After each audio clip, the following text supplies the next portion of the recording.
So, tis the season for cyber attacks. You want to introduce our next guest, Bruce? Yes. Because I know you weren't Well, listening. I want to log on to my computer right now, but I'm afraid that it's going to be exposed to hackers because I Well- read about our guests' warnings. So now I just don't want to expose myself. Well, because the holiday or season my is upon accounts. us, and with it comes more opportunities for cyber attacks as consumers are out and about using their debit and credit cards in stores and online. And it always worries me because how many times has it happened to you? Where you've given your credit card away, and then next thing you know, somebody has gone and spent a lot of money on your credit card. Has it happened to me? It has happened to me one time. Usually what happens is like we were in New York and Mm-hmm. our credit card wouldn't let us, Oh, get you access to it because it says you're not supposed to be in New York. So I like that. Oh. I like that. That's a good thing. Yeah. Well, let's welcome to our program Alain Ghiai. He is the CEO of GlobeX Data Ltd. And welcome to the program. Alan, how are you?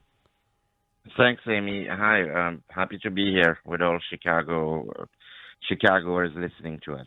Yeah, so is anybody safe anymore when it comes to purchases with our credit cards or purchases online? Well, if you think a little bit and you're careful, you could be safe because you're not safe when, as you mentioned earlier, you give away your credit card and they write it down. The best way to make a purchase essentially is to go on a website, if possible, not on your mobile phone. You go to a website, you make sure the website is secure. Usually it has a little lock symbol next to the URL.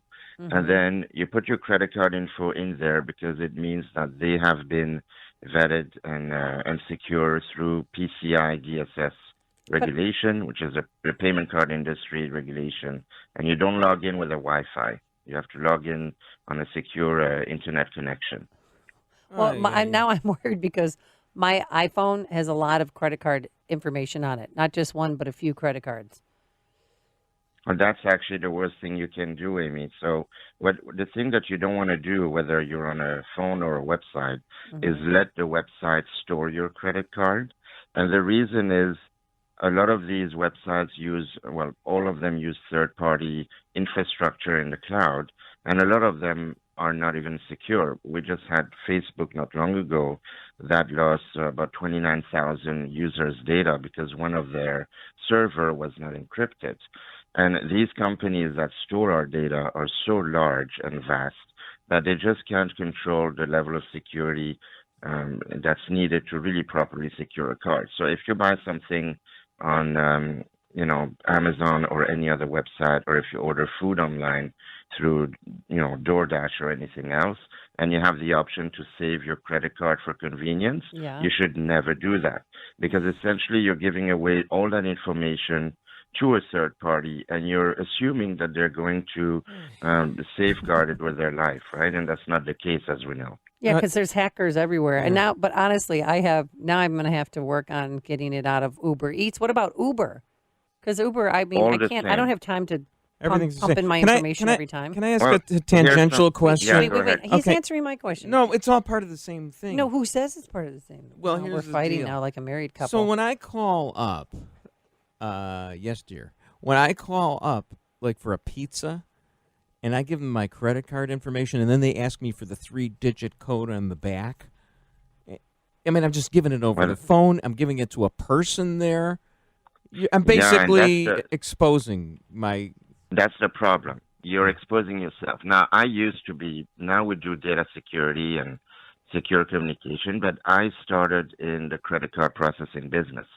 We were one of the first companies in the world to have a system similar to PayPal. So the problem is that when you give away your credit card over the phone, even hotels sometimes ask you that. That's actually even illegal for them to ask you that because they have to store. They have to store that credit card in a PCI compliant environment. That's the payment card industry data security standard. If you give your card to the pizza person. Most of the time, just anybody picks up the phone in a pizza shop because they're so busy. They'll write it down on a piece of paper, Right. and then who Right, knows and then who who has knows who's it. going to get it? So Well, what you're better off ordering the pizza and have it delivered to you and pay in cash? on the terminal or on the terminal. They should have a terminal when Sure. they deliver the pizza and you put it in. And going back to My Amy's question. Yes, your dear. question, which I always make sure that your wife is happy, right? So I want to answer your question, Amy. Yes, Essentially, if you have all your credit card and you said something, I don't have the time to re-input my card on the Uber I Eats. don't. Well, that's exact. Well, it takes what, a minute of your life? Think about it. You don't have the time, and it's our argument in the security business. More convenience equals less security. You should have the extra minute to input those 16-digit number because you have to think, are you willing to give away your financial information to third parties sometime in other countries or spend the extra minute? So I would recommend that whatever you have on your iPhone, you take away, you wipe out all that data. Um, if I may plug in a Chicago partner, a sure. fellow Please. Chicagoan, we have a company, GlobeX Data. We have a product called Digital Safe, which is a virtual vault in Switzerland that stores all your data. It has a credit card template as well, so you can input your credit card, store them there, all of that. Well, instead of paying us an expensive amount, you should go to a company called Guard Street. And they have an identity theft protection tool. I think it's as low as $8 a month. They have different, it's like a Swiss Army knife of protection. And in there, they have our digital safe. They have a safe browsing thing. They got a VPN. It's a Chicago company, and they typically sell through partners, to consumers. You can directly go to their site and buy it. And in digital safe, you can store your credit card information because it's very hard to keep all that information someplace. Well, what And about? what we do, Yeah. we don't keep it on the device. See, Apple has, I know they have these wallets, and you have to be very careful with these so-called wallets from Hmm. phone companies because they store that information on the application, on the device, on the microchip, and the device is the first thing to be hacked. Okay. What about my banking app on my iPhone? Should we all get rid of those?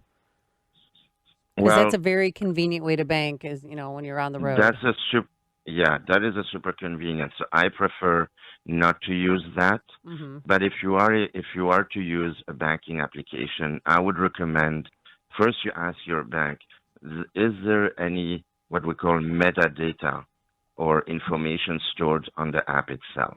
What kind of information is pre-stored?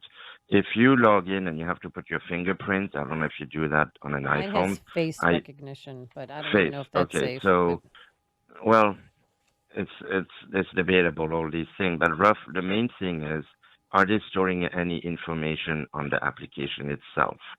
And if they're not, and you want to log in on your phone, never ever log in using Wi-Fi. I mean, in the U.S., we have unlimited amount of 4G. Come soon, it's going to be 5G. You don't need to really go on Wi-Fi because your phone plan is perfectly fine for you to surf the net and things right. like that. And it's So always don't log more on to somebody else's safe. Wi-Fi. Well, Never ever, even when you go to a hotel, you're better off doing logging on your phone with your 4 or 5G, and you're better off doing your own hotspot, which is if anybody has a phone, I think there's a thing called hotspot. sure. You Right. have a password that you create, and you can basically put your laptop on a Wi-Fi, but it'll pick up the hotspot of your phone, and that's more secure than the Okay, Wow. so a hotel lot of us itself. are So. traveling over Christmas and New Year's, and I always log on to the hotel Wi-Fi, and I do banking on that. I do a lot of stuff on that, and I should stop Get doing a that. Just use hotspot. my. Use your hotspot. Yeah, you have. I don't know who's your carrier, but if it's T-Mobile, AT&T, Verizon, whoever, It's Verizon. um, Yeah. Verizon, well, they have really good internet, so they have great plans. You probably have 10 gig of 4G plus. use your hotspot. 4G The hotel Wi-Fi can be hacked. There were experiments done by people, and they basically put some device next to the curtain of a hotel room Yeah. or on the top ceiling behind, the ceiling squares or whatever. Basically, they were able to hack every freaking signal. Oh, So wow. everybody was hacked. All right, Alain. Because, let me. hotels is not their business to secure your data. Their No. business is to give you a good night's sleep. So when I'm in Starbucks and I'm using the free Wi-Fi, and Don't do it. when I survey the entire place, who should I suspect is hacking? I mean, what do they The look Swedish like? people. What do the they look tall like? blondes are the hackers. I love those little green men that will just hack you. So Yeah, those this Martians is this, too. those Martians always do. They get better technology than we Terrians do. But basically, it's beyond that now. Oh, it comes. It's beyond that. It's not about the person that's packet sniffing you and checking all the Wi-Fi signal. It's at the infrastructure level. So what's going to happen is somebody's going to go and hack Starbucks's Right. Wi-Fi router or whatever, and they have everybody that comes in and out. It's a lot easier. It's just like when some of these big companies get hacked because their servers were not secure. The machines, because machines are the ones that do the job now, you have people behind the machine, but they program it to automatically basically scan you and scan all the infrastructure that's unprotected. So we're way beyond the guy that comes and sits across the Wi-Fi room and try to scan people. All right. Wow, this is very All right. Thanks for informative. You know making what? us paranoid. I Appreciate that. Thank you. Well, I've learned a you lot know, this we morning. do- Honestly, I appreciate We do have tools. And your phone is a better connection than the free Wi-Fi or a so-called secure. So we have tools already at our hand. It's just a matter of changing our habits a little bit. All right, Alain Ghiai, he is CEO of GlobeX. Thank you so much for joining us. We really appreciate it. With pleasure. Thank you, guys, and Okay. Merry Christmas. You Merry too. And he Christmas joined to us you. on our turnkey.pro answer line. This is Chicago's Morning Answer on AM 560. Merry Christmas, you filthy animal. The Answer.